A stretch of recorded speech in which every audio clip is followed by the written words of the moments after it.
قدر نہیں، جب یہ دنیا چھوڑ کے جائیں گے اس وقت پتہ چلے گا کہ ماں کا کیا مقام تھا، ماں کیا چیز تھی، باپ کیا چیز تھی۔ ماں تو ماں ہے، کسی جگہ پہ ماں اپنے بیٹے کو بھولتی نہیں، کسی جگہ پہ نہیں بھولتی۔ ایک واقعہ پڑھ رہا تھا کہ ایک آدمی نے اپنی ماں کو یتیم خانے میں جا کے داخل کرا دیا اور ان کو کہا کہ جب یہ فوت ہو جائے تو مجھے اطلاع کر دینا، میں آ کے لے جاؤں گا۔ کچھ عرصہ کے بعد جب وہ موت کے قریب آئی تو انہوں نے کال کی کہ بھائی تیری ماں کی اب آخری سانس ہے، اسے لے جا۔ تو لینے کے لیے گیا تو لے کے واپس آ رہا تھا تو کہنے لگا، وہ ماں بوڑھی ماں کہنے لگی کہ اے میرا بیٹا، یتیم خانے کے اندر پنکھا کوئی نہیں، ایک پنکھا لگوا دے، ایک پنکھا لگوا دے۔ کان کی دل کی کھڑکیاں کھول کے میری بات سننا۔ اس نے کہا اماں تو اب آ گئی، تجھے کیا ضرورت ہے؟ اس نے کہا مجھے تو ضرورت نہیں، لیکن جب تو نے یہاں آنا ہے تو مجھے یہ ہے کہ کہیں تو گرمی میں نہ رہ جائے۔ تو میرے بھائیوں، دوستوں، بزرگوں، ماں تو ماں ہے۔ ماں کسی جگہ پہ اپنی اولاد کو نہیں بھولتی، کسی جگہ پہ ماں باپ اپنی اولاد کو اکیلا نہیں چھوڑتا۔ اولاد جتنی بھی گندی ہو ماں باپ کہتا ہے پھر بھی اچھی ہے۔ تو آج ہمیں چاہیے کہ ہم اپنے باپ کا مقام پہچان لیں، ہمیں چاہیے کہ ہم اپنی ماں کا مقام پہچان لیں۔ یہ نہ ہو کہ یہ اللہ کی نعمت تیرے اور میرے ہاتھ سے نکل جائے، پھر پچھتائیں گے، چلیں گے، روئیں گے، یہ واپس نہیں آئیں گے۔ ان کی وہ برکتیں، وہ رحمتیں پھر واپس نہیں آنے۔ ماں باپ صرف گھر میں بیٹھے رہیں یہ بھی کافی ہے۔ تو جن کے ماں باپ زندہ ہیں ان کی آج قدر کر لو، ورنہ وہ ناراض ہو کے چلے گئے تو شاید کہ تیری اور میری بخشش بھی نہ ہو۔ حضور نبی کریم صلی اللہ علیہ وسلم نے فرمایا کہ جس پہ ماں باپ راضی اس پہ میں محمد راضی، جس پہ میں محمد راضی اس پہ خدا راضی۔ بتاؤ کہ جس پہ خدا راضی ہو جائے اس کے مغفرت میں کوئی شک ہے؟ تو شروع بات کہاں سے ہوئی کہ ماں باپ کی رضا ضروری ہے۔ حضور نبی کریم صلی اللہ علیہ وسلم نے فرمایا کہ اگر میں محمد مصلی پہ کھڑا ہو جاؤں، نماز شروع کر دوں اور میری ماں آمنہ مجھے کہے محمد، میں نماز توڑ دوں، پہلے ماں کی بات کا جواب۔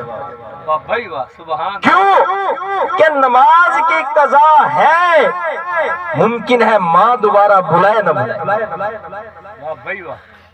ہم اس نبی کے امتی ہیں کہ جو نبی خود فرما رہا ہے کہ میں نماز توڑ دوں ماں کی بات سنوں۔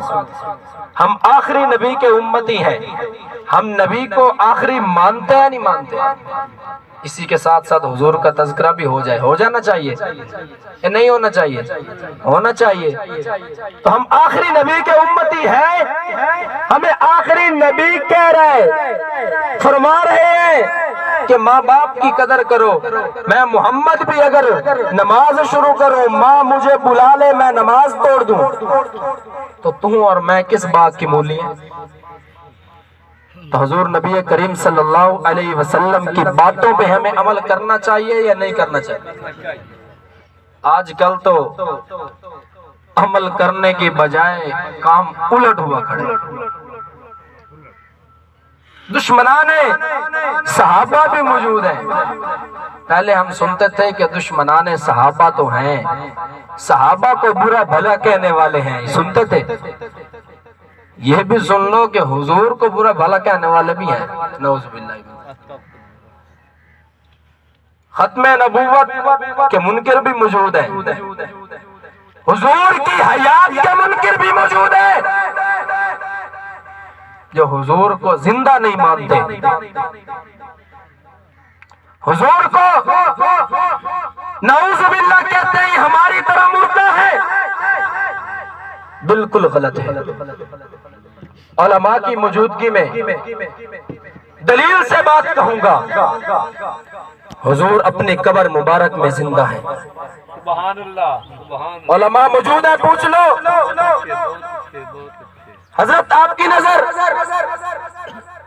کہ حضور صلی اللہ علیہ وسلم کا وہ فرمان کہاں گیا جو حضور نے فرمایا کہ انبیاء اپنی قبروں میں زندہ ہیں اور نماز پڑھتے ہیں؟ بتاؤ حضور کا فرمان کہاں گیا؟ آج کا کوئی بدبخت کمینہ الو کا پٹھا انسان کھڑا ہو کے کہے حضور اپنی قبر میں مردہ ہے، زبان کھینچ لوں اس کے۔ حضور کے حیات کا منکر ہمیں کوئی ہمارے لیے قابل عزت نہیں۔ حضور کی حیات کے منکر جو ہے وہ ہمارا کوئی سروں کا تاج نہیں، چاہے وہ جتنا بڑا مرضی واعظ خطیب بن جائے، جتنا مرضی دیکھنے میں اللہ والا بن جائے، اللہ اللہ کی ضربیں لگائے، دل میں منافقت ہے، ہم منافق کہیں۔ بہت اچھے، بہت اچھے، بہت اچھے۔ کہاں گیا وہ حضور کا فرمان؟ دوسرا حضور کا فرمان کہاں گیا؟ جہاں حضور پاک صلی اللہ علیہ وسلم نے فرمایا کہ مجھ پہ جو درود پڑھے میرے تک فرشتوں کے ذریعے پہنچتا ہے۔ زندہ ہے تو پہنچتا ہے، خبر پہنچتی ہے۔ اور آگے فرمایا کہ جو میرے روزے پہ آ کے درود پڑھے میں محمد خود سنتا ہوں اور میں اس کا جواب بھی دیتا ہوں۔ بتاؤ مردہ جواب دیتا ہے؟ جواب دیتا ہے؟ اس کے دلائل ہیں، لیکن وہ آپ حضرات کے سمجھ میں بھی نہیں آنے۔ اس بات کو پختہ کر لو کہ حضور اپنے قبر مبارک میں زندہ ہے۔ سبحان اللہ، سبحان اللہ۔ ہم حضور کو اپنی قبر مبارک میں زندہ مانتے ہیں۔ جو جو مانتے ہاتھ اٹھا کے کہیں سبحان اللہ۔ مانتے ہو نہیں مانتے؟ اور اگر کوئی کہے کہ حضور اپنی قبر مبارک میں زندہ نہیں مردہ ہے تو حضور کے فرمان کا انکار کر رہا ہے نہیں کر رہا؟ تو جو حضور کے فرمان کا انکار کرے بتاؤ وہ تیرے اور میرے لیے قابل عزت ہے؟ نہیں ہے، نہیں مانیں گے، نہ قابل عزت کہتے تھے، نہ کہتے ہیں، نہ کہیں گے۔ تو میرے بھائیوں، دوستوں، بزرگوں، سب سے بنیادی چیز جو ہے وہ یہ ہے کہ ہم اپنا عقیدہ عقیدہ بہت بڑی چیز ہے۔ ہمارے استاذ ارشاد احمد صاحب رحمت اللہ علیہ فرمایا کرتے تھے کہ بیٹا جس کا عقیدہ درست نہیں ہوا وہ چاہے سارا دن مصلی پہ، پوری زندگی مصلی پہ گزار دے، وہ کسی کام کا نہیں۔ تو عقیدہ بہت بڑی چیز ہے۔ جب عقیدہ درست ہوگا تو اس کے بعد ہم جو کام کریں گے وہ قبول ہوں گے۔ جب عقیدہ ہی درست نہ ہوا، ایک ہم بلڈنگ تیار کروائیں، 4 منزلی بلڈنگ کے نیچے جو اس کی ایرا جسے ہم کہتے ہیں بنیاد، وہ اگر کچی ڈال دیں تو کیا 4 منزلی بلڈنگ رکے گی؟ تو سب سے پہلے اپنا عقیدہ درست کریں اور اس کے بعد جو ہم عمل کریں گے وہ قبول ہوتے چلے جائیں گے۔ تو آج کا یہ مجمع ایک سبق لے کے جائے۔ سب سے پہلی چیز تو یہ ہے اپنا عقیدہ درست کرنا ہے۔